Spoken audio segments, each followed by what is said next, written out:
අයිබෝන් ආදරණීය දරුවනේ අපි ඉන්නේ 22 වෙනි ප්‍රශ්න පත්‍රයේ right පහත ඔරලෝසුවේ දැක්වෙන වේලාව ලියා දක්වන්න. එතකොට දැන් ඔරලෝසුවක වේලාවක් දුන්නාම අපිට මේක පෙරවරුද පස්වරුද කියලා හොයන්න පුළුවන්ද? බෑ. දැන් මෙතන දීලා නැහනේ පස්වරු වේලාවක් ලබා දී ඇත නැත්නම් පෙරවරු වේලාවක් ලබා දී ඇත කියලා. හරි. ඒ නිසා තියෙන වේලාව අපි ලියමු. අපි තියෙන වේලාව ලියන්නේ මෙහෙම. වේලාව කියලා ලියනවා. වේලාව පැය කටුව 1 ළඟ මිනිත්තු කටුව 12 ළඟ. එහෙනම් වේලාව 1යි. වේලාව 1යි. පැහැදිලිද? හා. දඬුවම් කැට සියයේ ඒවා 1යි 2යි 3යි 4යි 5යි 10 ඒවා 1යි 2යි 3යි එකේ ඒවා 2යි. එහෙනම් කීයද සංඛ්‍යාව? 532. 532. පැහැදිලිද? හා. අපි යමු මගේ පුතාලා 3 වෙනි ගාන, 4 වෙනි ගාන, 5 වෙනි ගාන. පහත දැක්වෙන භාග සංඛ්‍යාව දශම සංඛ්‍යාවක් ලෙස ලියා දක්වන්න. හරි. එතකොට 10න් 1 ලියන්නේ 0.1යි. 10න් 2 ලියන්නේ 0.2යි. 10න් 3 ලියන්නේ 0.3යි. 10න් 4 ලියන්නේ 0.4යි. 10න් 5 ලියන්නේ 0.5යි. 4න් එකක් පාට කරන්න. 1 2 3 4 5 6 7 8 9 10 11 12 ගුණ කිරීම 4න් 1යි. හා 12ට 4 ඒවා 1 වරක් 4 4යි 2 වරක් 4 8යි 3 වරක් 4 12යි 3යි 3 වරක් 1 3යි. එහෙනම් කොටු කීයක් පාට කරන්න ඕනේද? 3ක්. ඔයාලට කැමති කොටු 3ක් පාට කරන්න. හැබැයි පාට පැන්සල් ප්‍රැඩිග්මන් මොනවත් පාවිච්චි කරන්න එපා. පාවිච්චි කරන්න ඕනේ පැන්සල විතරයි. ඔයාලට කැමති කොටු 3ක් මේ සර් පාට කරන කොටු 3ම පාට කරන්න අවශ්‍යතාවයක් නැහැ. ඔයාලට කැමති කොටු 3ක් පාට කරන්න පුළුවන්. පැහැදිලි නේද? හරි. P දිග මෙතනින් පටන් ගන්න. 1යි 2යි 3යි 4යි 5යි 6යි 7යි. උත්තරය 7යි සෙන්ටිමීටර්. උත්තරය 7යි සෙන්ටිමීටර්. හරි. අපි යමු මගේ පුතාලා ඊළඟ පිටුවට. හකුලුවා ලියන්න. සංඛ්‍යා හකුලුවා ලියන්න. right 600යි 20යි 4. 624. පෙර හා පසු රෝම සංඛ්‍යා ලියන්න. අන්න මෙන්න මේ වචනය කියුවේ නැත්තම් හරියට අපිට වරදිනවා. 7ට පෙර රෝම සංඛ්‍යාව 6. 7 ඊළඟට 8. 4ට පෙර 3 රෝම සංඛ්‍යාව ලියන්නේ 4 5. 6ට පෙර 5 6 7. 8ට පෙර 7 8 9. දී ඇති වේලාව සම්මත ආකාරයට ලියන්න. පස්වරු 7:45. සම්මත ආකාරයට කියන්නේ පුතේ ඩිජිටල් වේලාව. 7:45 කියන්නේ පෙරවරු නෙමෙයි පස්වරු. පස්වරු නම් මොකද වෙන්න ඕනේ? 12ක් එකතු වෙන්න ඕනේ. 45යි 7යි 9යි 19යි. අනිවාර්යයෙන්ම සම්මත ඔරලෝසු වේලාවෙන් ලියනකොට නීති දෙකයි තියෙන්නේ. එකක් මොකද්ද? ඉලක්කම් 4ක් වෙන්න ඕනේ. පැහැදිලිද? ඉලක්කම් 4ක් වෙන්න ඕනේ. දෙතිත අනිවාර්යයි. මෙන්න මේ දෙතිත. 19යි මෙන්න මේ දෙතිත අනිවාර්යයි. 45. පැහැදිලිද? right. අපි බලමු 9 වෙනි ගාන. 9 10. බලන්න. දෙව්මි ළඟ ඇති එක් මල්ලක බර කිලෝග්‍රෑම් 8යි ග්‍රෑම් 200යි. ඊළාට අනෙක් මල්ලේ ඇති බර කිලෝග්‍රෑම් 3යි 490යි ග්‍රෑම්. දෙව්මි ළඟ ඇති මලු දෙකෙහි බර ග්‍රෑම් 0.9යි 4යි 2යි 6යි කිලෝග්‍රෑම් 8යි 3යි 11යි. 11යි කිලෝග්‍රෑම් 690යි ග්‍රෑම්. පැහැදිලිද? හා. 5න් 5ට ගණන් කළ විට හිස්තරට එන සංඛ්‍යාව තිත් ඉරි මත ලියන්න. 5 10 15 20 25. හරිද? right. ස්ථානීය අගය ස්ථානීය ගහන්නේ නිරූපිත අගය නෙවෙයි. මෙතන තියෙන්නේ එක ස්ථානය. එහෙනම් 1 4 තියෙන්නේ 10 ස්ථානය. ඒ කියන්නේ 10 ස්ථානීය අගය. මේක වරද්දා ගන්න එපා. ස්ථානීය අගය. ස්ථානය නෙමෙයි. right? ස්ථානය නම් කරන්නේ නෙමෙයි. 7 ස්ථානය නෙමෙයි. 4 ස්ථානය නෙමෙයි. ස්ථානීය අගය. මේ ස්ථානීය අගයයි නිරූපිත අගයයි කියන්නේ දෙකක්. නිරූපිත අගය නම් 7. මෙතන 40. ඒ නිරූපිත අගය. මේ ස්ථානීය අගය. එක ස්ථානය නම් 1යි. 10 ස්ථානය නම් 10යි. මේ දෙක වරද්දා ගන්න එපා. පැහැදිලි නේද? හරි. අපි යමු මගේ පුතාලා 12 වෙනි ප්‍රශ්නය. ඉෂාරා මුදලාලිට රුපියල් 100ක් දීලා අන්නාසි ගෙඩියක් මිලට ගන්නවා. අන්නාසි ගෙඩියේ මිල 60යි. එහෙනම් ඉෂාරාට ලැබෙන ඉතිරි මුදල 40යි කියලා දාන්න බෑ.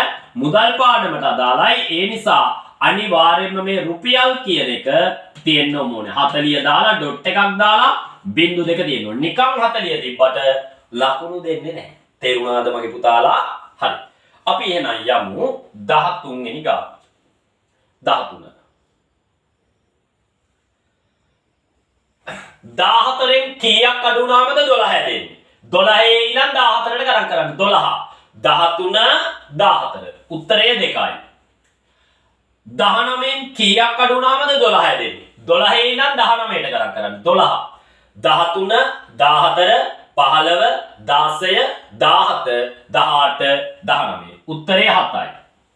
16න් කීයක් අඩු වුණාමද 12 හැදෙන්නේ? කොහොමද හොයන්නේ? 12 ඉඳන් 16ට ගණන් කරමු. 12 13 14 15 16. උත්තරේ කීයද? 4යි. 12න් කීයක් අඩු වුණාමද 17 හැදෙන්නේ?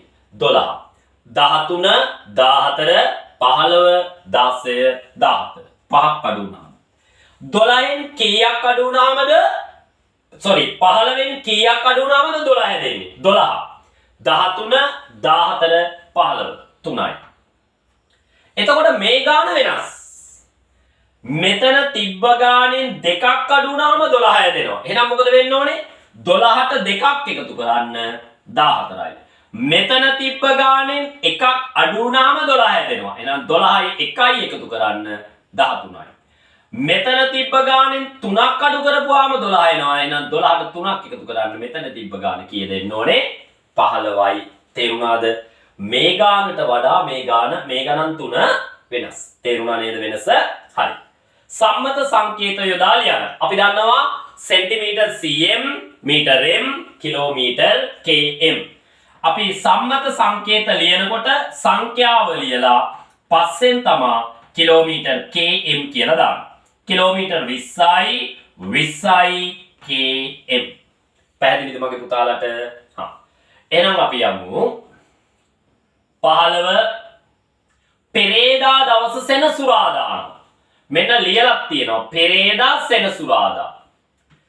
පෙරේදා සෙනසුරාදා නම් අනිද්දා.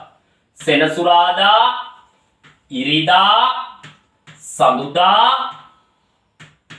අඟහරුවාදා බදාදා. බදාදා. හැබැයි මගේ පුතාලට මෙහෙම ෆෝමැට් එකක් දෙනවද? මෙහෙම ලියලා දෙනවද? නෑ. ශිෂ්‍යත්ව විභාගයේ එනකොට මේවා මෙහෙම ලියලා දෙන්නේ නැහැ. හැබැයි අපි පුහුණු වෙන කාලේ මේ විදිහට ලබා දෙනවා ඔයාලව මේ විභාග ගණිත ගැටළු වලට හුරු කරන්න. කොහොමද උත්තරයක් ලියාගන්නේ කියලා හුරු කරන්න ඕනේ නිසා. හරි අපි යමු 16 වෙනි ප්‍රශ්නෙට. 16 වෙනි ප්‍රශ්න හරි ලේසි. අපි කලින්ම දාගමු මේ දිශාවන් ටික. උතුර දකුණ නැගෙනහිර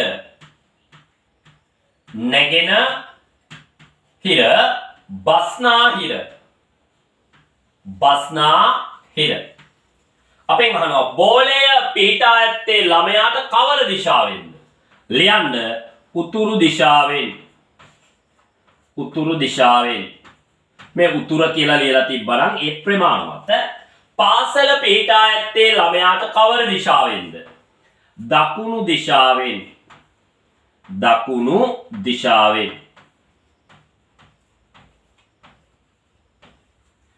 මල් පඳුර පිහිටා ඇත්තේ ළමයාට කුමන දිශාවෙන්ද? බස්නාහිර දිශාවෙන්.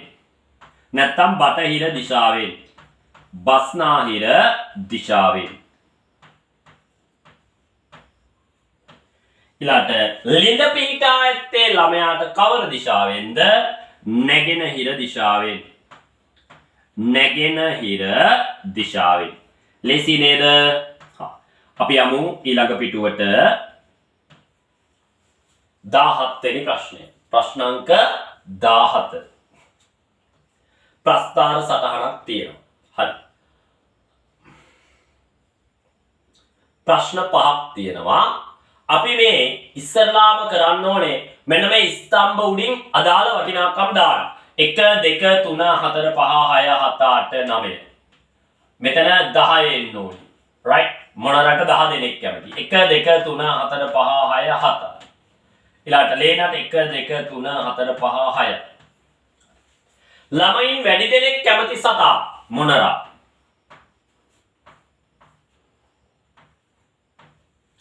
ළමයින් අඩුවෙන්ම කැමති සතා ලේනා.